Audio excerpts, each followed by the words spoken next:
শালার বদমাস এত মতো কইলাম চল ধান কাটতে যাই না ও তো ঘুম পারবো হারা চুর করে গাঞ্জা খায় এই জন্য ঘুম পারুনি নাকি বারবার কইলাম বাতালে কামলা নেছি তুই আমি বাতেন তিনজনের ধানটা কাটি গেলে খুব তাড়াতাড়ি হয়ে যাবো গা না আবো না শালা শয়তান গুরুকার আবো না খালি বাঁচতে যায় রই আজকে তারপরে ওর গুইরা বেড়া ঘুম পাড়া গাঞ্জা খাওয়াটা বাই করবো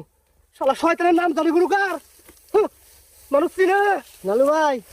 কি হয়েছে তোমার কথা শুনতে শুনতে আমার কান জ্বালা পারা হয়ে গেল গা নয় নেই তো হারা যেমন গালি পারলা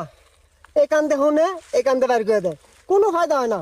পরে বুদ্ধি দিয়ে মারণ রাখবো কেসি গলে ফেলান রাখবো তাহলে যা তবু তুই বুদ্ধি দিয়ে বেড়াইছিস না তুই তিন আর পাশে পাশে ঘুরে বেড়াস আরে ভাই একটা মানুষকে হারা জীবনে একরকম থাকে এখন আমি বিয়ে শাদী করছি মেলা পরিবর্তন হয়েছি তাছাড়া ও আমার বন্ধু হয় ওর বিপক্ষে তো যাওয়ার পাই না ও বিভিন্ন সময় আমাকে বিভিন্ন রকম পুংটামি করে আমাকে দিয়া বুঝছো